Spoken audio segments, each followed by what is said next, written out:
కేంద్రంలో వివిధ ఆదివాసీ సంఘాలు, ఉద్యోగ సంఘాలు, మహిళా సంఘాలు జెండా ఒకటే ఏజెండా ఒకటే అనే అంశం పైన ర్యాలీ బహిరంగ సభ నిర్వహించినటువంటి అందరు కూడా ప్రత్యేకంగా ఆదివాసీ ఉదయవందనాలు. అదేవిధంగా ఈ సభను ఆదివాసీ అస్తిత్వ సభగా, ఆదివాసులు కడుపు మండి పెట్టుకునే గోస సభగా దాన్ని స్వీకరించి ఆదివాసీల అస్తిత్వాన్ని కాపాడడానికి విచ్చేసినటువంటి అశేష ఆదివాసీ విద్యార్థి, మహిళ, ఆదివాసీ ప్రజానికకు ప్రత్యేకంగా శిరస్సు వసి ఈ సభ నమస్కరిస్తుంది. మిత్రులారా, స్టేజీ మీద ఉన్న పెద్దలు ఒక సంఘాలుగా, జాయింట్ యాక్షన్ కమిటీగా మళ్ళీ తప్ప వచ్చిన ఉద్యమాన్ని చిన్న లీడర్ను కూడా వదిలిపెట్టకుండా, చిన్న సంఘాన్ని కూడా వదిలిపెట్టకుండా, గూడెం స్థాయిలో ఉన్న దొరపటేల్ వ్యవస్థ నుంచి ఆదిలాబాద్ సార్మేడీల వరకున్న అందరినీ ఐక్యం చేస్తేనే ఈ దఫా మనం ఉద్యమం గెలగలుగుతామని ఆదివాసీ సంఘాల జాయింట్ యాక్షన్ కమిటీ చైర్మన్గా మనం మొన్ననే సుంత రామకృష్ణ గారిని ఎన్నుకొని ఇంకా మిగతా సంఘాల ప్రాతినిధ్యాన్ని కూడా కల్పించడం జరుగుతుంది. ఈ రోజున విచ్చేసిన సుంత రామకృష్ణ గారికి, అదేవిధంగా మా సభాధ్యక్షులు మా పాయమన్న గారికి,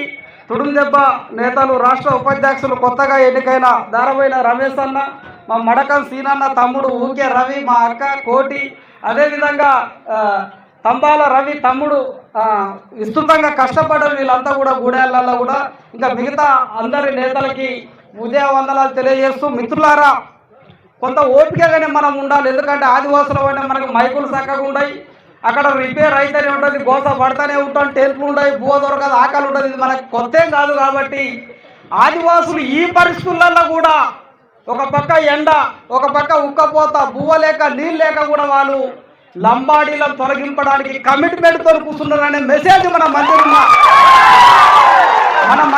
ఇంటెలిజెన్స్ నుంచి వెళ్ళిపోవాలి. మిత్రులారా, ఇంటెలిజెన్స్ ఉన్నది ఇప్పుడు ఇలా కూర్చొని ఏం జరుగుతుంది అశ్వారావుపేటలని. కాబట్టి ఇంటెలిజెన్స్ రిపోర్ట్లో చూసినా కానీ వీళ్ళు వదిలిపెట్టేటట్లు ఈ దెబ్బ మాత్రం కంపల్సరిగా తరిమి కొట్టేదాకా వీళ్ళు పటిష్టమైన ఉద్యమ నిర్మాణంతో వచ్చింది. వీళ్ళ దగ్గర కమిట్మెంట్ ఉన్నది, వీళ్ళ దగ్గర పోరాట పటిమ ఉన్నది. ఎవరు కూడా రోడ్ల మీద తిరుగుతలేరు, ఎక్కడికి పోతలేలంటే ఈ దెబ్బ నమ్మడలు కథమనే మెసేజే రాష్ట్ర ప్రభుత్వానికి. కాబట్టి కొంత ఓపిక ఉందాం, మనం ఓపిక ఉందాం, ఆకలైనా ఏమైనా చర్చించుకుందాం. అంతిమంగా ఏం ఇవాళ అదే ఇద్దాం ఈ సభ నుంచి. మిత్రులారా, దయచేసి విన్నవిస్తున్నా, ఇవాళ ఇక్కడి నుంచి మనం చెప్పేది ఒకటే. మొదటి తప్ప ఉద్యమాన్ని మనము అశ్వాబాద్ నుంచి మొదలైన క్రమాన్ని చూస్తాం. అశ్వాబాద్ ఆ కోసకుంటుంది, అశ్వారావుపేట ఈ కోసకుంటుంది. జాగ్రత్తగా మనం వీటిని కూడా పరిగణలోకి తీసుకోవాలి.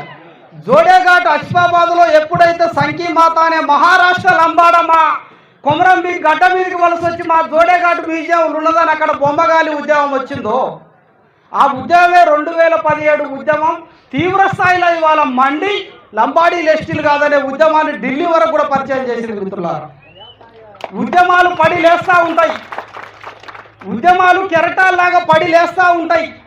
ఉద్యమం లేచి పట్టినంత మాత్రాన ఉద్యమం పడిపోయినట్టు కాదు, ఉద్యమం పండుకున్నట్టు కాదు, అంతిమంగా తీరానికి చేరుతుంది ఉద్యమం. రెండో దఫా ఉద్యమం మిత్రులారా, మొన్న సుప్రీంకోర్టులో కేసు నుంచి తెలంగాణ ప్రభుత్వానికి నోటీసులు వచ్చిన తర్వాత ఆ నోటీసుల నుంచి వెళ్ళిపోయే ఉద్యమ గూడాలు, విద్యార్థులు, ఇలాంటి ఉద్యోగులందరూ కూడా కలిసి సమీకరణ గూడెంలో చుట్టే క్రమంలో మళ్ళీ తప్ప ఉద్యమంలో ఆ ఉద్యమ బాధ్యతలు ఎత్తుకున్నది మాత్రం అశ్వారావుపేట. మిత్రులారా, ఒక దఫా ఉద్యమం అసిఫాబాద్ ఎత్తుకుంటే మళ్ళీ దశ ఉద్యమాన్ని ఎత్తుకున్నది అశ్వారావుపేట. అశ్వారావుపేట ఎత్తుకోవడానికి కూడా కారణాలు ఉన్నాయి. అశ్వారావుపేటని నిర్మించింది వాళ్ళు పూర్వ కోయలే కదా, అశ్వం అంటే గుర్రమే కదా, గుర్రం మీద ఉన్న రాజు ఓడిపోతాడు యుద్ధంలో. ఇవాళ మొదలైన ఈ ఉద్యమం మిత్రులారా, లంబాడీలను వల్ల రాజస్థాన్ తీరాలకు తరిమేదాకా, మహారాష్ట్ర తీరాలకు తరిమేదాకా, గుజరాత్ తీరాలకు తరిమేదాకా బరాబరిగా గెలిమి కొట్టే బాధ్యతను ఇవాళ మా అశ్వం తీసుకున్నది, మా అశ్వారావుపేట తీసుకున్నది అనేది రాష్ట్ర ప్రభుత్వానికి. ఇవాళ అన్ని స్పష్టం, లంబడోలు ఎస్టీలు కాదనే మాట వాస్తవం. మొన్న డిబేట్లో 1950లో మమ్మల్ని కలపలేదని సంజీవ్ నాయక్ ఒప్పుకున్నాడు గెలవలేక. ఇంతకుముందు మన అన్న చెప్పినట్టు, దారవైన రమేష్ అన్న చెప్పినట్టు మోడియం సీన్ అన్న చెప్పినట్టు 50లో కలపలేదు, 56లో కలపలేదు, 76లో కలపలేదు, 2002లో కలపలేదు. కానీ దొంగలాగా వచ్చి మన ఇంటిని ఆక్రమించుకున్నాడు మిత్రులారా. ఇల్లు కట్టింది మనం, ఆ ఇంట్లోకి బియ్యాన్ని తెచ్చింది మనం, కూరగాయలు తెచ్చింది మనం, మంచం వేసుకున్నది మనం, ఆ ఇంట్లో ఉండాల్సింది మనం, గుడిసె కట్టింది మనం. కానీ వాడు వచ్చిన పండుకొని మంచం నాది అంటాడు, గుడిసె నాది అంటాడు, నువ్వెవర్రా అంటాడు. మరి ఎల్లగొడదామా ఇట్లనే బయట చేరుందాం ఆకిట్లా? ఎల్లగొట్టాల్సిన సందర్భం వచ్చింది కాబట్టే ఇవాళ మనం ఇక్కడ సమావేశమైన మిత్రులారా. అలాంటి విద్యార్థులం 20వ సంవత్సరంలో అడుగుపెట్టినాం. ఇలాంటి అనేక మంది ఉపాధ్యాయులు, ఉద్యోగస్తులు, ఉద్యమకారులు సాదుకున్నారు కడుపులో పెట్టుకొని. 20 సంవత్సరాలుగా నిర్విరామంగా తిరిగే ఉద్యమంలో మాలాంటి విద్యార్థులపై ఇవాళ 73 కేసులు, 100 కేసులు అట్లా అయిన విద్యార్థులు ఉన్నారు, జైళ్ళ పాలవుతారు.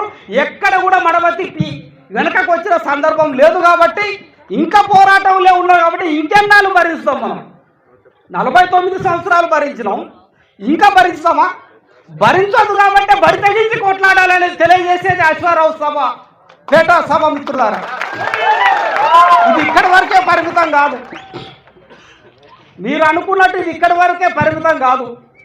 ఈ అంశాలని ఇవాళ తెలంగాణలో ఉన్న 2000 గూడాలు చూస్తాయి, ఆదిలాబాద్ చూస్తుంది, అసిఫాబాద్ చూస్తుంది, నిర్మల్ చూస్తుంది, మంచిర్యాల చూస్తుంది, వరంగల్ చూస్తుంది, ములుగు చూస్తుంది, భూపాలపల్లి చూస్తుంది, నల్లమలలో ఉన్న చెంతులు కూడా చెట్ల కింద చేరి చూస్తారు. అశ్వారావుపేటలో ఏదో ర్యాలీ జరుగుతుందట. మనం వింటాం, కొలిమి రాజయ్య అంటాం, ఇనుము వంగుతుందా? సవరకచ్చులం బండి పెళ్ళి అయ్యేటప్పుడు ఇనుము వంగాలి, వంగుతుందా? కొలిమి రాజేసి నిప్పులో పెట్టి వంచుతారే కదా వంగేది. ఇక్కడ ఏమైతుంది ఇప్పుడు? పొడిసే చెక్క బొగ్గులతో కొలిమి రాజేస్తారు. ఇక్కడ వంచుతాం, బండి కింద పెడతాం, బరాబరిగా సాగనంపుతాం. సాగనప్పుడు మాత్రం తప్పదు. కాబట్టి ఈ సభ మొదటి సభ, ఈ సభనే మనం ఆయుధంగా చేసుకుందాం, మనం ప్రయాణం మొదలు పెడదాం మిత్రులారా. ఎక్కడ కూడా తగ్గేది లేదు, ఎక్కడ కూడా ఎనికిపోయేది లేదు. కేసులు కొత్త కాదు, నువ్వు ఎన్ని కేసులు పెట్టినా కానీ మేము వెనుక్కొచ్చేది లేదు. స్వయంగా నువ్వు చచ్చిపోలేదా? చచ్చిపోయిండు కానీ పారిపోయిందా? దమ్మపేటను వదిలిపెట్టి పారిపోయిందా? ఇవాళ జార్ఖండ్ ఉన్న బిర్సా ముండా పారిపోయిందా? బిహాల్గావ్ గ్రామం నుంచి వెళ్ళి సైన్యాలు ఒక 100 సైన్యాలు వచ్చినప్పుడు అడ్డుకున్నాడు, 1000 సైన్యాలు వచ్చినప్పుడు అడ్డుకున్నాడు, 10,000 సైన్యంతో వచ్చేటప్పుడు కూడా ఈయన పారిపోవడానికి అవకాశం ఉన్నది. ఒకటి. రెండోది, చచ్చిపోతాడని తెలుసు, కానీ నేను చచ్చిపోయినా కానీ నా రక్తపు బిందువు నా వారసత్వంగా పోరు సంకేతమై రావాలని కోరుకున్నాడు. జోడేఘాట్ కొండల్లో కూడా ముప్పు తిప్పలు పెట్టు నిజాం రాజులు కొమరంబి. జోడేఘాట్ కొండల్లో జరిగింది కూడా అదే. 100 సైన్యాన్ని అడ్డుకున్నాడు, 200 సైన్యాన్ని అడ్డుకున్నాడు, 300 సైన్యాన్ని అడ్డుకున్నాడు. చివరికి వాళ్ళొక్క బ్రిటిషులు నిజాం కలిసి జోడేఘాట్ కొండలు ఎక్కి వస్తూ ఉంటే కొమరం భీం అప్పుడు ఒక మాట అంటాడు, ఈ యుద్ధంలో మన దగ్గర ఉన్న తుపాకులు కానీ, మన దగ్గర ఉన్న బుల్లెట్లు కానీ ఏం కూడా మన సైన్యం సరిపోదు, కానీ మన సావే ఇవాళ జాతికి భవిష్యత్తును ఇవ్వాలి, పోరాటంలో ఓడిపోవాలి ఆదివాసి అంటే. మరి ఇవాళ లంబడోళ్ళు మాట్లాడతారు, మీ 60 నియోజకవర్గాలలో మా ఎమ్మెల్యే స్థానాలు ఉన్నాయి, 60 నియోజకవర్గాలు మేము ఇటు చేస్తాం, అటు చేస్తాం, మా జనాభా 40 లక్షలు, మా జనాభా 50 లక్షలు, మీరు లింగు నిట్టుకొని 5 లక్షలు ఇచ్చారు, 10 లక్షలు ఉన్నారు, ఎక్కడో కొసకున్నారు, మీ వల్ల అవుతుందా అంటారు. మరి మీ కొమరం భీం చరిత్ర చూస్తే తెలుస్తలేదా? బిర్సా ముండా చరిత్ర చూస్తే తెలుస్తలేదా? బరాబరిగా ఆ వారసత్వంలో పుట్టిన మిమ్ముని కనుక బొంద పెట్టకుంటే ఇక్కడ ఎవరం కూడా సజీవంగా ఉండవనేది కూడా తెలియజేస్తున్నాం మిత్రులారా. ఆ రకంగా మనం లంబాడి పోరాటాన్ని తీసుకోవాల్సిన బాధ్యత మన పైన ఉన్నది. చాలా క్లియర్గా వాళ్ళు ఎస్టీలు కాదు, 50, 56, 76 ఎక్కడ కూడా ఎస్టీలు కాదు అనేది మనకు తేలిపోయింది. జీవోద్వారం ఉన్నదని పోరాటమే మిగిలి ఉన్నది మిత్రులారు. ఇక మనకు ఫిలాసఫీలు అవసరం లేదు, కాన్స్టిట్యూషన్ అవసరం లేదు. ఇక్కడ పోరాటం ఎందుకు మిగిలి ఉన్నదంటే వాడు మ్యానిపులేట్ చేస్తాడు. ఇవాళ వాళ్ళు ఇలా ఇందిరా పార్కు సభ దగ్గర ఒక మీటింగ్ పెట్టారు. ఎంత మూర్ఖంగా మాట్లాడుతున్నారంటే 1971 మమ్మల్ని క్రిమినల్ ట్రైబల్గా చేర్చిండ్రు. క్రిమినల్ ట్రైబల్ లేదా? లాజిక్. క్రిమినల్ ట్రైబల్ అంటే మరి చూడడానికి ఏమున్నదంటే ట్రైబల్ అనే పదం ఉన్నది మన దగ్గర ఉన్నది. ఈ స్పష్టత మీకు రావాల మిత్రులారా. క్రిమినల్ ట్రైబల్ మరి క్రిమినల్ పక్కన ట్రైబల్ ఉన్నప్పుడు మాకు అన్యాయం జరిగింది. క్రిమినల్ ట్రైబల్ అంటే బ్రిటిష్ వాళ్ళకి తెలుగు రాదు, కోయా భాష రాదు. అర్థమైంది కదా, కన్ఫ్యూజ్ కావద్దు. ఈ ట్రైన్లలో వాళ్ళు సరుకులను బ్రిటిష్ వారు ఢిల్లీ నుంచి ఈ పక్క ట్రైన్లో తరలించేటప్పుడు అడవిలో ఎవడొచ్చేదో తెలియదు, మీద పడేది, ఆ ట్రైన్ దోలేటోని చంపేది, ఆ ట్రైన్ మొత్తం కూడా కాలబెట్టేది, ఆ నగదులంతా పట్టుకొని పారిపోయేది, ఆడెవడో తెలియదు. కాబట్టి ఇదేవిడ అడవిలోకి వెళ్ళి వస్తాడు. కాబట్టి ఒకవేళ ఈ ట్రైబల్ కాదు కూడా క్రిమినల్ ట్రైబల్ అనే పదం ఇచ్చింది. కానీ తెలుగులో చెప్పాలంటే దుండగులు, దొంగలు, దారి దోపిడిదారులు, ఈ రకమైన అర్థం వస్తుంది. ఇవాళ దాన్ని కూడా వాళ్ళు హైదరాబాద్ కేంద్రంగా వాళ్ళకు అనుకూలంగా మార్చుకునే అవకాశాలు క్రియేట్ చేస్తారు. మిత్రులారా, నేను ఇందిరా పార్క్ సభలో ముఖ్యమైన మేధావులు మాట్లాడతాను. లంబాడీలకు సంబంధించిన ముఖ్యమైన మేధావుల వాదన ఏంటంటే, మేము 76లోనే ఎస్టీలో కలిపినప్పుడు మా మీద కావాలనే కుట్రలు చేస్తాను, ఈ ఉద్యమం వెనుక రేవంత్ రెడ్డి ఉన్నాడా? ఇక ఆయన ముఖ్యమంత్రి పదవిని వదిలిపెట్టుకొని వచ్చి అశ్వారావుపేటలో కూర్చొని మన కోయలతోనే పనిపడ్డది. ఆయన కనుక మా ఉద్యమం అనుకున్నాడు. అంటే ఇక బట్ట కాల్చి మీ దేశంటే నేను కూడా వేస్తాం మరి కాల్చి. మీ ఉద్యమం వెనుక మోడీ ఉన్నాడు నాన్న, దేశ ప్రధానమంత్రి మీ అనుకున్నా నేను అనలేనా? ఇగో ఈ రకమైన కుట్రలు. దీని వెనుక పొంగిలేటి శ్రీనివాసరెడ్డి ఉన్నాడు. రెడ్డి దొరలకు వీరమదొరకు మనతో ఏం పని? ఈ ఉద్యమం వెనుక కడుపు కాలే ఆదివాసీల గోసు ఉన్నది, కడుపు మండే ఆదివాసీ విద్యార్థుల ఆవేదన ఉన్నది. ఇవాళ స్వీపర్ స్థాయి నుంచి ఐఏఎస్ ఉద్యోగాల వరకు ఎన్ఐటీలు, ఐఐటీలు, ఇవాళ ఎయిమ్స్లు ఎక్కడ చూసినా కానీ మా విద్యార్థులకు ఉద్యోగాలు రాకుండా నువ్వు చేయడం మూలంగా ఇవాళ మా విద్యార్థులంతా గ్రామాలలో గంజాయి కలవాడు పడతారు, ఉద్యోగాలు రాక నిరుద్యోగులు అవుతారు. ఉన్న పోడు భూమి కొట్టుకుందామంటే ఆ పోడు భూమి పైన ఫారెస్ట్ వచ్చి వాడి చేస్తాడు, వలస పోతారు, గోస పడతారు. ఇటు పక్కన అయ్యే వాళ్ళు తిడతారు. అటుపక్క పోతున్న 40 లక్షల మంది వలస వచ్చిన లంబాడీలు మనోడు ఒక్క ఉద్యోగానికి అప్లై చేస్తే వాడు 100 మంది ఉద్యోగాలకు అప్లై చేస్తాడు. నీ కొడుకును అశ్వారావుపేటలు చదివించి వాడి కొడుకును కార్పొరేట్ స్కూళ్ళలో చదివించి మరి 100 మంది ప్రైవేట్లో చదివినోడికి ఉద్యోగం వస్తుందా? గవర్నమెంట్ పాఠశాలలో చదివిన నీ కొడుకు ఉద్యోగం వస్తుందా? ఇగో ఈ మైక్రో స్టడీ అనేది జరుగుతలేదు మిత్రులారా. దాని ద్వారా ఇవాళ ఎటునాగరం పులిగుండాలు ఎక్కడ ఉంటుందో మీకు తెలుసు. పులిగుండాల చెర్ల మండలంలో ఛత్తీస్గఢ్ బార్డర్లు ఉంటుంది. పులిగుండాలలో లంబాడీ టీచర్ ఉంటాడు. పులిగుండాల అంటే షెడ్యూల్ ట్రైబల్ అంటే 1950 కింద గుర్తించిన వారికి అక్కడ ఉద్యోగం ఇవ్వాలి. ఎక్కడో తండా నుంచి వెళ్ళి పులిగుండాలకు వచ్చి ఉద్యోగం చేస్తారు. ఇవాళ ఫారెస్ట్ ఉద్యోగాలు ఐటీడీఏల మెజారిటీ ఎవరున్నారు? టీచర్లు ఎవరున్నారు? ఇవాళ గిరిజన పాఠశాలలలో ఇవాళ ఏఎన్ఎంలు ఎవరున్నారు? ఐటీడీఏ సెక్టార్లో కూడా ఎవరున్నారు? ఐటీడీఏలల్లో ఇవాళ ఇక్కడి నుంచి మొదలు పెడితే నువ్వు హైదరాబాద్ దాకా మా జూనియర్ అసిస్టెంట్లు తిన్నావు, సీనియర్ అసిస్టెంట్లు తిన్నావు, నర్సు ఉద్యోగాలు తిన్నావు, మా గుడిసెలు ఉన్న ఉద్యోగం కూడా లోపలికి వచ్చి గుంజుకో నువ్వు పోతివి. మరి మేము ఎట్లా బతకాలి? అంటే ఈ పోరాటం గుర్తొస్తలేదు. కానీ దీని వెనక రేవంత్ రెడ్డి ఉన్నాడట. ఆయన ముఖ్యమంత్రి అయింది మొన్న తిప్పలవాడి. ఈ పోరాటం వచ్చింది అప్పుడు 30 సంవత్సరాల ముందే పోరాటం వచ్చింది. అంటే 30 సంవత్సరాల ముందు రేవంత్ రెడ్డి ముఖ్యమంత్రి. దగ్గులు బాజు మాటలు, సమాజాన్ని మ్యానిపులై చేసే మాటలు, చిల్లర మాటలతో ఇవాళ గుమ్మడికాయలు దొంగేవాళ్ళంటే భుజాలు జరుచుకున్నారట. అగో అట్లా ఇవాళ ఉరుకుల పెడతాను రాష్ట్రంలో, ఇవాళ ఖమ్మంలో ర్యాలీ ఎందుకు తీయవలసి వచ్చింది? వరంగల్లో ర్యాలీ ఎందుకు తీయవలసి వచ్చింది? ఇప్పటికిప్పుడు ఇందిరా పార్కులో ధర్నా ఎందుకు పెట్టవలసి వచ్చింది? ఆదిలాబాద్లో ఎందుకు ర్యాలీ తీయవలసి వచ్చింది? ఉన్న ఎమ్మెల్యేలు, ఎంపీలు అందరూ కలిసి రేవంత్ రెడ్డి దగ్గర పోయి ఎందుకు బతిలాడాల్సి వచ్చింది? మా దగ్గర 60 సీట్లు ఎందుకు ఉన్నాయని మీరు బెదిరించాల్సి వచ్చింది? మా ఓటు జనాభా ఎక్కువని మీరు ఎందుకు చెప్పాల్సి వస్తుందంటే భయం పుట్టింది.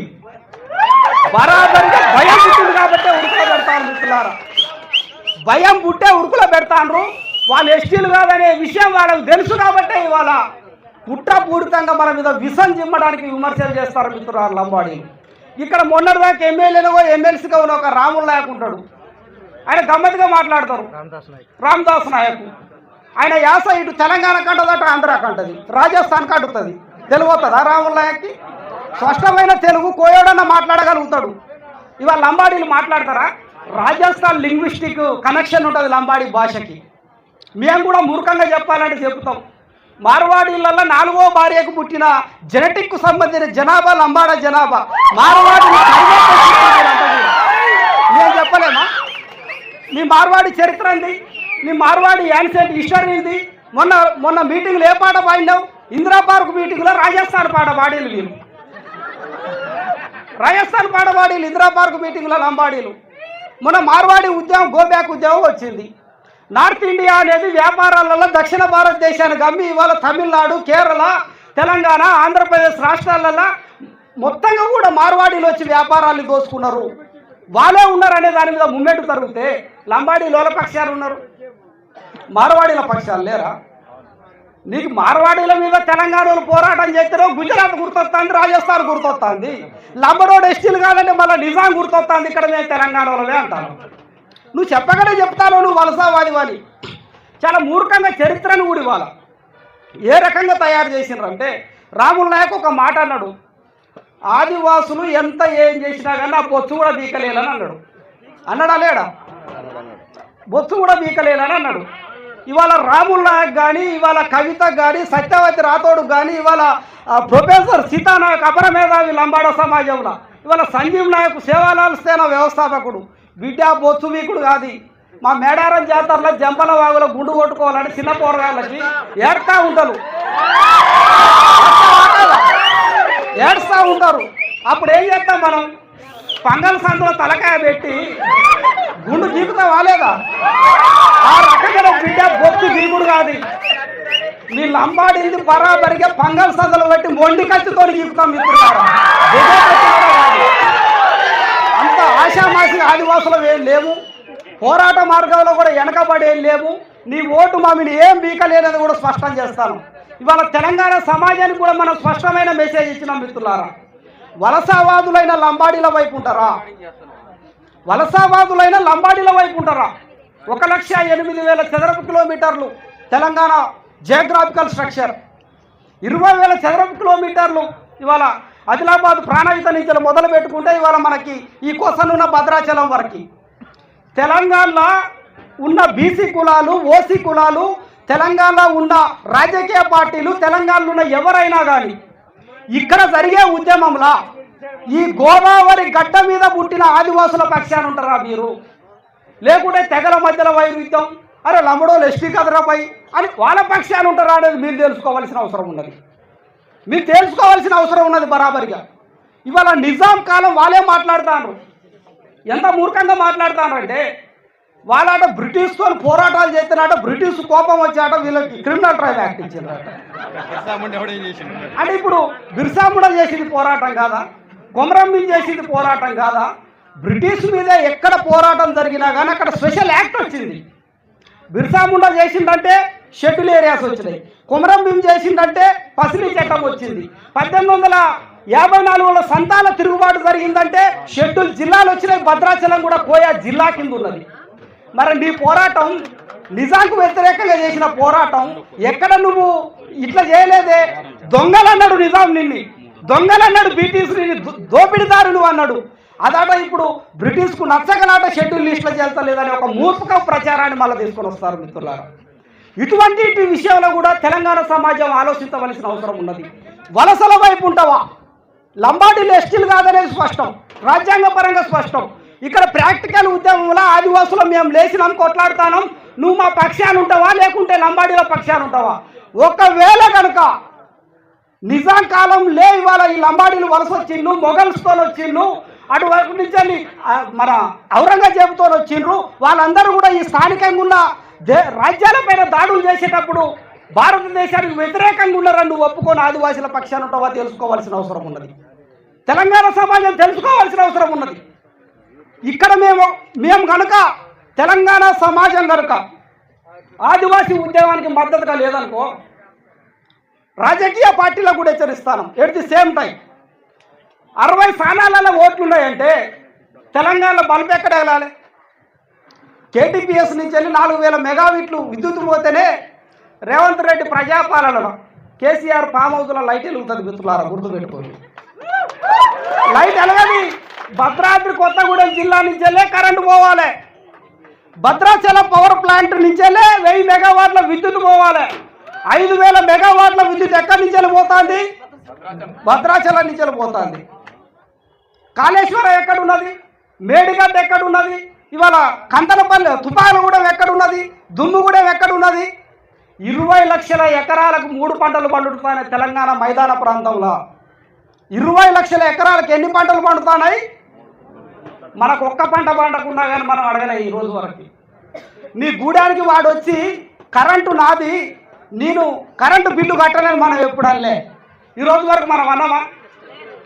ఇవాళ బీపీఎల్ కానీ ఇక్కడ ఉన్న కేటీపీఎస్ కానీ ఇదంతా కూడా వనరులన్నీ కూడా హైదరాబాద్లో ఫార్మా సిటీలు లేస్తానాయి, హైటెక్ సిటీలు లేస్తానాడు. ఇసుక ఎక్కడి నుంచి వెళ్ళిపోతుంది కాదా? ఆ లారీ కింద పడి సచ్చేది ఎవరు? మనం అంతే కదా. ఇవన్నీ అడగలేదు. కానీ లంబాడీల పోరాటంలో కనుక ప్రభుత్వాలు కానీ రాజకీయ పార్టీలు కానీ లేదా ఈ తెలంగాణ సమాజం కానీ కనుక లంబాడీల వైపు ఉంటే మా శాంతియుత పోరాటం వనరులు ఆపే పోరాటం అవుతుంది. మా శాంతియుత పోరాటం వనరులు ఆపే పోరాటం అవుతుంది. మాకు కూడా ఉద్యమాలు తెలుసు. అస్సాంలో మా ఆదివాసులు ఎట్లా ఉద్యమం చేసిందో తెలుసు. అంతర్రాష్ట్ర రవాణాను ఎట్లా ఆపిందో తెలుసు. మేఘాలయాలో ఉన్న కాశీలు గారోలు ప్రపంచంలో జరిగిన ఏ పోరాటం అయినా కానీ ఆదివాసుల చరిత్ర ఓడిపోలేదు మిత్రులారా. మరి మనం ఎట్లా ఓడిపోతాం? అన్ని రకాల ఉపాయాలు ఉన్నాయి, అన్ని రకాల పరిష్కారాలు వస్తాయి. ఇక్కడ కూర్చున్న లీడర్లకైతే కేసులు కొత్తేం కాదు. కాబట్టి ఖచ్చితంగా కూడా ఇవాళ మనము ఈ పోరాటాన్ని ఒక దశ కాకుండా ఒక దశలో పోవాలి మిత్రులారా. దయచేసి విన్నవిస్తున్నా, 2017 ఉద్యమంలో మేము వీసా మార్గాన్ని ఎంచుకున్నాం. చాలా క్లియర్. అందుకే కలెక్టరేట్లు పగిలినాయి, మినిస్టర్ల పైన దాడులు జరిగినాయి, అన్ని రకాల కార్యక్రమాలు జరిగినాయి. ఈ దఫా ఉద్యమం ఏంటంటే శాంతియుత పోరాటం. బలంగా ప్రతి గూడానికి చేరాలి. ఇక్కడికి వచ్చిన వాళ్ళందరికీ ఆండ్రాయిడ్ మొబైల్స్ ఉన్నాయి. ఇక్కడ వచ్చిన వాళ్ళందరికీ తక్కువలో తక్కువ ఇక్కడ 10,000 మంది ఉంటే వీళ్ళకు 10 మంది ఫ్రెండ్స్ అయితే ఉంటారు కదా. 10 × 10 ఉంటే 1,00,000 మందికి రీచ్ అవుతుంది ఈ మీటింగు. ఎక్కడ ఆదివాసీ కార్యక్రమం ఉన్నా ఏమున్నా కానీ సోషల్ మీడియా, ఇన్స్టా కానీ, ఎఫ్బీ కానీ ఇంకా ఇతరత్ర యాప్లను మనం ఉపయోగించి ఉద్యమ విస్తరణ చేయాల్సిన అవసరం ఉన్నది. ఎందుకంటే మనం బలమైన సభలు పెట్టాలన్నా, కార్యక్రమాలు చేయాలన్నా ఆర్థిక అంశాలతో కూడిన అంశాలు ఉంటాయి. కాబట్టి సోషల్ మీడియాను వెపన్గా వాడుకొని ఎక్కడికక్కడ లంబాడీల వల్ల అన్యాయం ఎట్లా జరిగిందో మన సమాజానికి చెప్పవలసిన అవసరం ఉన్నది. తక్కువ జనాభాతో కూడా పోరాట మార్గం ఎట్లా చేయాలో మనం ఉపాయాలు కనుక్కోవాల్సిన అవసరం ఉన్నది. ఎలక్టోరల్ పాలిటిక్స్తోనే రావు కదా. భారతదేశానికి స్వతంత్రం 200 సంవత్సరాలు పట్టింది. తెలంగాణ ఉద్యమం 69లో పడితే 2014లో లేచి వాళ్ళ తెలంగాణ రాష్ట్రం ఏర్పడలేదా? అదే కేసీఆర్ మహారాష్ట్ర వలసలు వస్తారని అసెంబ్లీలో మాట్లాడలేదా? కాబట్టి మన ఉద్యమం న్యాయమైంది కాబట్టి ఖచ్చితంగా పరిష్కారం దొరుకుతుంది మిత్రులారా. ఇవాళ మైదాన ప్రాంతంలో ఒక విధానాన్ని అవలంబిస్తారు లంబాడీలు, సింపతిని వాళ్ళు క్రోడీకరించుకోవడానికి. ఇక్కడ ఏం మాట్లాడుతున్నారంటే టీవీలలో మా లంబాడ బిడ్డలు తల్లులు బిడ్డలు అమ్ముకుంటారట. ఇవాళ మేము ఆదివాసులను ప్రశ్నిస్తాము. తల్లి పాలకు రేట్ అనేది లేదు ఈ సృష్టిలో. ఆ తల్లి పాలకు కూడా రేటును కడతానట్టుగా మీరు ఎటువంటి జ్ఞానంతోనో మీరు అర్థం చేసుకోవాలి. ఇవాళ ఈ సృష్టిలో సీమకి పిల్లలు పుడతాయి అమ్ముకున్నదా? దోమకి పిల్లలు పుడతాయి అమ్ముకున్నదా? ప్రతి జీవికి, ప్రతి పక్షికి, ప్రతి జంతువుకి ఈ సృష్టిలో జన్మనిస్తుంది. మరి వాటికి లేని బరువు మీకు వస్తుందా? లంబాడీలను అమ్ముకుంటానం అనే విధానం అనేది ఈ సొసైటీ ముందు పెట్టాల్సిన పని లేదు. సృష్టి ధర్మం. బిడ్డలిగనుడు తల్లేవుడు అనేది సృష్టి ధర్మం. దాన్ని కూడా మా ఆదివాసీ ఉద్యమానికి వ్యతిరేకంగా పెట్టి ఆదివాసులు వీళ్ళు కొట్లాడతాలు మంచిగానే ఉన్నది, కానీ వాళ్ళు బిడ్డలను అమ్ముకునే స్టేజ్లు ఉన్నారనే దాన్ని మాత్రం మా ఉద్యమానికి అంటగట్టుడు అనేది మాత్రం అది సృష్టి విరుద్ధం అనేది కూడా స్పష్టం చేస్తున్నాం మిత్రులారా. కాబట్టి పిలుపునిస్తాం. మొదటి మీటింగు రేపు పొద్దుగాల భద్రాచలంలో సార్ అనౌన్స్ చేస్తాడు. భద్రాచలం తర్వాత బైక్ ర్యాలీలు ఉంటాయి, శాంతి ర్యాలీలు ఉంటాయి. దాని తర్వాత ఇవాళ 2000 గూడాల్ని జాయింట్ యాక్షన్ కమిటీగా మేము యాక్షన్ చేసే క్రమంలో ఒక్క బటన్ నొక్కితే 2000 గూడాలు గదిలేక ఉద్యమ ప్రణాళిక అవుతాను మిత్రులారా. ఇవాళ మందకృష్ణ మాదిగా మన కళ్ళ ముంగట ఒక పోరాటం చేసిండు, ఎస్సీల వర్గీకరణ పోరాటం చేసిండు. ప్రజా ఉద్యమాన్ని ఏ రకంగా విశ్వరూపం మహాసభ పేరున పెట్టి మోడీని హైదరాబాద్ తీసుకొచ్చిండో మీకు తెలుసు. అదే పద్ధతిలో మీ యొక్క పిలుపునిస్తాం. కార్యాచరణ అనేది చాలా సిస్టమేటిక్గా ఉండాలి మిత్రులారా. ఒక దిష్టి బొమ్మ గాలాలంటే 2000 గూడాలలో ఒకటేసారి 2000 దిష్టి బొమ్మలు గాలాలి. ఒక జలదీక్ష చేయాలంటే ప్రతి ఊర్లో చెరువులు ఉంటాయి. 100 మంది పోవాల చెరువుల మునగాల జలదీక్ష 2000 గూడాలలో ఒకటేసారి రావాలి. ఒక ర్యాలీ చేయాలంటే 2000 గూడాలలో జరగాలి. ఒక ధర్నా చేయాలంటే 2000 గూడాలలో జరగాలి. రాష్ట్రాలు ఒకటే, ఎక్కడ రోడ్లు ఉంటే అక్కడ కూర్చోవాలి. ఇగో ఈ రకంగా కొన్ని రకాల ఉద్యమ ప్రణాళికలు మేము ఇస్తాం మిత్రులారా. వాటిని ఇంప్లిమెంటేషన్ కనుక చేయగలిగేది ఉంటే కంపల్సరిగా ఉద్యమం గెలవడానికి ఆస్కారం ఉన్నది. ప్రభుత్వాన్ని కూడా చాలా సీరియస్గా హెచ్చరిస్తున్నాం. శాంతియుత పద్ధతుల్లోనే మా సంవత్సరకాల ఉద్యమం ఉంటుంది. దయచేసి మేము గోసపడతానం కాబట్టి మమ్మల్ని పరిగణలోకి తీసుకోండి. మాకు జరుగుతున్న అన్యాయం పైన మీరు రిపోర్ట్లు తెచ్చుకోండి. మేమెంతమంది ఉన్నాం, వాళ్ళు ఎంతమంది ఉన్నాం లేదు చూడండి. ఈ అంశం పట్ల మైక్రో స్థాయిలో మీరు విచారణ చేసుకొని లంబాడీలని ఎస్టీల నుంచి తొలగించి వాళ్ళకి ఎన్ని శాతమైన రిజర్వేషన్లు ఇచ్చుకోవాలి, మాకు సంబంధం లేదు. మాకు 2% వస్తే 2. మా షెడ్యూల్ భూభాగం మాకు చెప్పేది ఉంటే మా యొక్క అస్తిత్వం మేము కాపాడుకుంటాం. కాబట్టి ప్రభుత్వం ఆ నిర్ణయం చేయాలి. లేని ఎడల సంవత్సరం తర్వాత ఆదివాసులం బరాబరిగా మళ్ళా మంత్రాలకు సీతకాయలు రాలే అన్నప్పుడు మరి ఏం చేస్తాం? మరి దుడ్డు చూసుకోవాల్సిందే కదా. అనవసరంగా మా ఉద్యమాన్ని హింసాత్మక ఉద్యమంగా మారవద్దనేది ప్రభుత్వానికి హెచ్చరిస్తున్నాం, బరాబరిగా హెచ్చరిస్తున్నాం. ఇవాళ మా స్థానిక ఎమ్మెల్యే మా జార ఆదినారాయణ అన్న కూడా విన్నవిస్తాను. అక్కడున్న మా మంత్రి సీతక్కకు కూడా విన్నవించినాం. ఆ చివరకున్న మా బొత్తు విద్యార్థి నాయకుడు ఎమ్మెల్యే కూడా విన్నవించినాం. కోవా లక్ష్మక్కకు విన్నవించినాం. వీళ్ళందరూ కూడా అందరి దగ్గరికి పోయి మాట్లాడటం జరిగింది. దయచేసి ఇది కాంగ్రెస్ బీఆర్ఎస్ బీజేపీ ఉద్యమాల్లాగా చూడకండి. దయచేసి మీరు కాంగ్రెస్ పార్టీలు ఉన్నప్పటికీ కూడా వ్యతిరేకంగా ఉన్న బీఆర్ఎస్ పార్టీలు ఉన్న ఎక్స్ ఎమ్మెల్యేలు అయినా కొత్తగా పోటీ చేసే బీజేపీ ఎమ్మెల్యే క్యాండిడేట్లు అయినా కానీ దయచేసి దీన్ని రాజకీయ ఉద్యమంగా చూడకండి. బరాబరిగా ఇది మీరు అందరి సపోర్ట్తోనే మేము గెలుస్తాం. మీరు ప్రత్యక్షంగా సభలకు రాకపోయినా కానీ పరోక్షంగా ఇవాళ ముఖ్యమంత్రి దగ్గర కూర్చోండి. వాస్తవంగా నా జాతికి అన్యాయం జరుగుతుంది. రాజకీయాలతో సంబంధం లేకుండా ముఖ్యమంత్రి గారి దగ్గర కూర్చొని ఒప్పించాల్సిన బాధ్యత కూడా మన జారే ఆదినారాయణ అన్న దగ్గర ఉండదనేది విన్నవిస్తున్నాం. దానికి మిగతా ప్రతిపక్షంలో ఉన్న వ్యక్తులు కూడా దానికి మద్దతు ఇవ్వాల్సి వస్తుంది. నేను ఎందుకంటానంటే లంబాడీలు ఎస్టీలలో ఉండడం వల్ల బీఆర్ఎస్లో ఉన్న లీడర్ల బిడ్డలకు అన్యాయం జరుగుతలేదా? కాంగ్రెస్లో ఉన్న లీడర్ల బిడ్డలకు అన్యాయం జరుగుతలేదా? ఒక గీ జెండా వాళ్ళకి జరుగుతుందా? కాబట్టి ఇది అందరి సమస్య. రాజకీయాలకు అతీతంగా మీరు ప్రత్యక్షంగా కనకపడమైనా కానీ పరోక్షంగా మద్దతు రావాలనేది మా విన్నవిస్తాను. కాబట్టి ఆ రకంగా పార్టీలతో సంబంధం లేకుండా ఎన్ని రకాలు ఉన్నా కానీ మనమంతా ఐక్యం కావాలి. మేమైతే ధారబోయిన రమేష్ అన్న ఉద్యమం నుంచి వెళ్ళి మా ఎంపీ ఎన్నికలలో కూడా ఉన్నాడు. మొన్న ఎంపీ ఎన్నికలలో మేము పోటీ చేసినప్పుడు కూడా 50,000 ఓట్లు వచ్చినాయి. అన్న 3 నెలల పాటు మాతో పాటు ప్రత్యక్షంగా తిరిగిండు. కొంత ఉద్యమ అనుభవం కూడా ఉన్నది కాబట్టి దాంట్లో 57,000 ఓట్లు మన వన్ సైడ్గా పడ్డాయి. అంటే ఎలక్టోరల్ పద్ధతిలో కూడా ఎన్నికల విధానంలో కూడా 57,000 ఓట్లను మనం లంబాడీలకు వ్యతిరేకంగా వేయించగలిగినాం. పోరాటమే అది ఎన్నికలైనా ఇంకోటైనా కానీ లంబాడీల తొలగింపు పోరాటమే. కాబట్టి ఆ రకంగా అన్న లాంటి వారు కూడా ఈ కాన్స్టిట్యున్సీలు ఉన్నారు కాబట్టి ఇంకా విస్తరించాలి. మన తమ్ముడు రవి ఇంకా మిగతా మా ఊకే రవి అటు లాయరు ఇటు పీజీ అన్ని రకాలు ఉంటాడు. తన్నుడికైనా కాన్స్టిట్యూషన్కైనా 4 ముక్కలు ఇంగ్లీషులకైనా వీరభద్రమన్న వీళ్ళంతా ఉన్నారు కాబట్టి కోటి మీ భద్రాద్రి అధ్యక్షుడు వీళ్ళంతా కూడా యంగ్స్టర్సే. వీళ్ళు ఎక్కడ భయపడరు. తన్నుడికైనా ముచ్చటకైనా దేనికైనా సిద్ధమైన పద్ధతులు ఉంటారు. కాబట్టి కొంచెం సమన్వయంతో అందరం కలిసి మనం అంతా కూడా ఈ ఉద్యమాన్ని బతికించుకుందాం, కాపాడుకుందాం. ఈ తప్పపోతే రాదు మిత్రులారా. చివరగా రేవంత్ రెడ్డి ప్రభుత్వం ఎస్సీలలో వర్గీకరణ చేసింది. రేవంత్ రెడ్డి ప్రభుత్వం బీసీలకు 42% రిజర్వేషన్ ఇచ్చింది. ఎన్నికల ముందు కూడా రేవంత్ రెడ్డి స్వయాన మా ముంగటనే ఆదివాసీ నేతల ముంగట కోటి ఉన్నాడు, రమేష్ అన్న ఉన్నాడు, ఇంకా మిగతా లీడర్లు ఉన్నారు. నేను కనుక ముఖ్యమంత్రి అయ్యేది ఉంటే బరాబరిగా ఎస్సీ వర్గీకరణ చేస్తా, బీసీల సమస్యని పరిష్కరిస్తా, లంబాడీలు ఎస్టీలు కాదనే సమస్యను కూడా పరిష్కరిస్తాను. సీతక్క ముంగట ప్రత్యక్షంగా ముఖాముఖి ఇట్లా కూర్చొనే మాట్లాడినాం. రేవంత్ రెడ్డి ఇచ్చిన మాట అట్టనే ఉన్నది. బరాబరిగా ఆయన అనుకున్నట్టు ఈ స్థానాలు కూడా కాంగ్రెస్ను ఆదివాసులు గెలిపించిండ్రు. లంబాడీలను తొలగిస్తారని ప్రత్యక్షంగా రేవంత్ రెడ్డి మనకి ఇచ్చిన మాట ఇప్పుడు రేవంత్ రెడ్డి నిరూపించుకోవాల్సిన అవసరం ఉన్నది. కాబట్టి మనం కంపల్సరీగా ఎక్కడ తగ్గేది లేదు. సుప్రీంకోర్టు అంశంలో కూడా ఒకటి గుర్తుపెట్టుకోవాలి. సుప్రీంకోర్టు దాని పని చేసుకుంటుంది. ప్రజా ఉద్యమాన్ని నిర్మించవలసిన బాధ్యత మనది.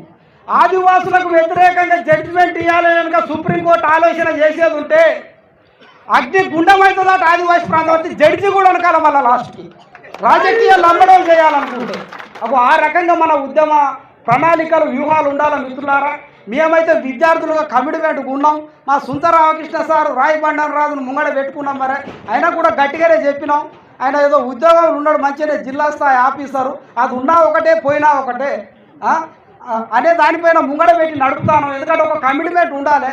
కొమరం మీ ప్రాణత్యాగమే చేసింది, మీ ఉద్యోగం ఉంటేది పోతే సార్ అనే దానిపైన బరాబరిని యుద్ధం అంటే యుద్ధమే. యుద్ధంలో దిగినాక నేను సక్సెంట్ అవుతా, నన్ను లంబడు చంపుతాను, పొడతాను, బాంబు ఎత్తాలంటే కుదరదు. యుద్ధ వీరుడు అంటే యుద్ధమే కదా. కాబట్టి ఆ కమిట్మెంట్లను అయితే మేమంతా పనిచేస్తాను. ఇంకేమన్నా చిన్న చిన్న లోపాలున్నా సదురుకొని అంతిమంగా అందరినీ ఒక దగ్గరికి చేర్చి లంబాడీల తొలగింపు అనేది అతి తక్కువ కాలంలో చూద్దామనేది విన్నవిస్తూ ఈ అవకాశం ఇచ్చి ఇంత పెద్ద ప్రజా బలాన్ని కూడా అయితే మా అశ్వారావుపేట ఉద్యమ నేతలందరూ కూడా ప్రత్యేకంగా ఉద్యోగ వందనాలు తెలియజేస్తూ ముగిస్తుంది.